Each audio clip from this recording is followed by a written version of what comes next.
Prezados amigos e clientes, vamos tratar hoje um tema que tem sido manchete em todos os jornais, todos os dias, nos últimos dias. Acabada a pandemia,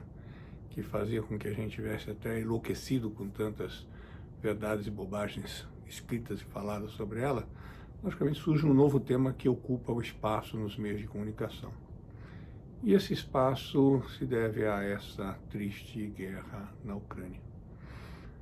Nós vamos abordar o tema não sob as luzes das manchetes, mas sobre a luz da realidade. A quem interessava a guerra na Ucrânia? Claro, por um lado, a Rússia, que quer se tornar novamente União Soviética e não quer que nenhuma nação que foi do seu bloco venha a ser protegida pela OTAN. Ela afirma já há quase 3 décadas que retomará esses países para a órbita russa, criando uma nova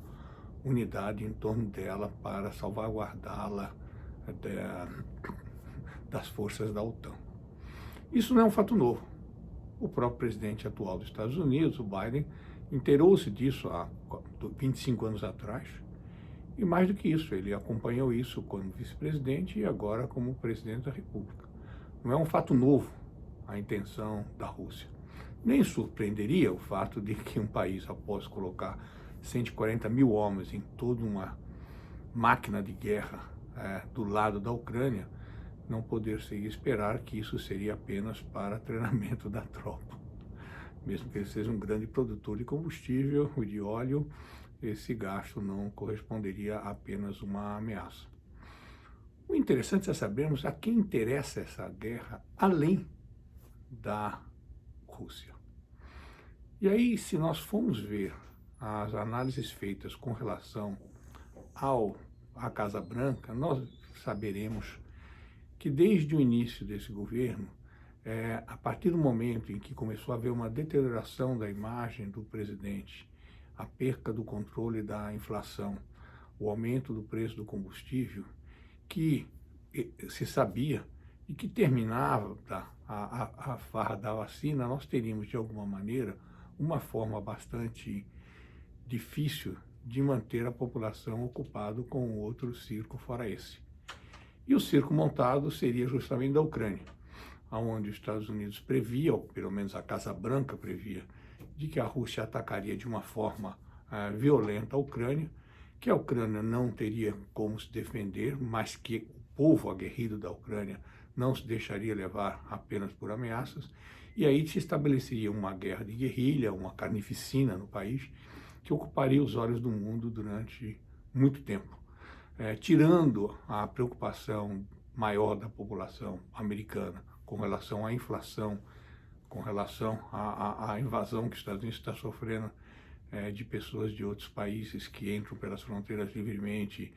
e outras tantas questões que abalam o próprio prestígio do governo, e tentando, através disso, uma unidade nacional que sempre ocorre quando os Estados Unidos enfrentam inimigos externos.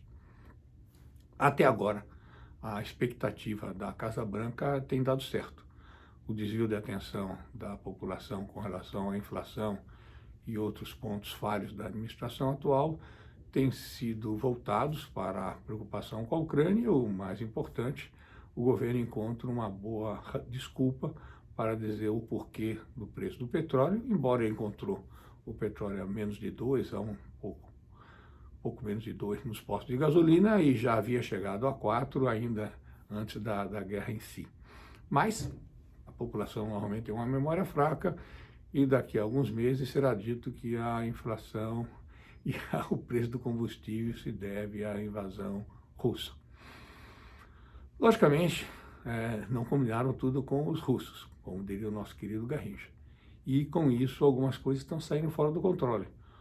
A pressão do Congresso americano como um todo, no sentido de suspender a importação do petróleo da Rússia, que realmente vai acabar dando uma vista muito clara à população americana que os Estados Unidos perdeu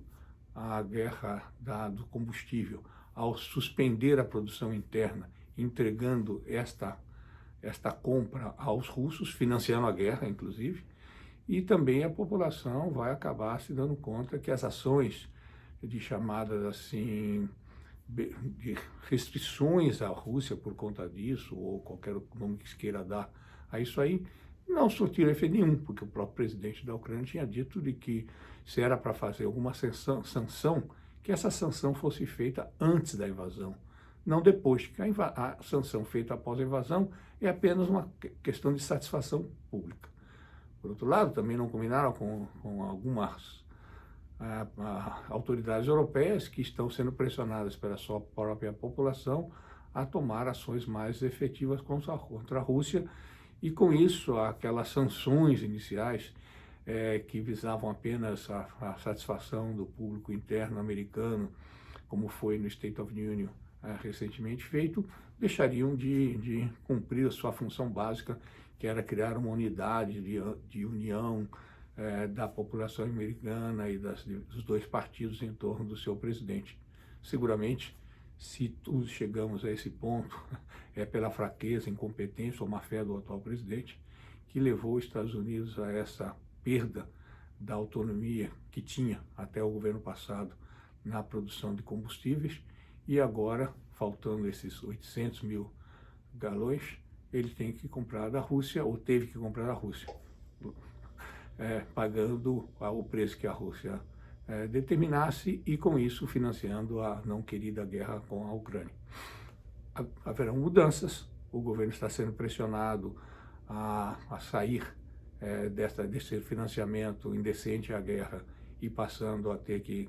comprar combustíveis fora do país. O apoio que os Estados Unidos tinha granjeado no governo anterior dos países produtores de petróleo no Oriente Médio se desfez, com o governo atual apoiando mais a retomada das negociações com o Irã do que apoiando a Arábia Saudita. Então haverá toda uma reformulação da política americana necessária, e que talvez aconteça antes das eleições de meio termo agora em novembro, dando chance a que haja novamente um governo de interesse nacional e não mais de interesse partidário ideológico. Voltaremos ao tema mais à frente. Muito obrigado.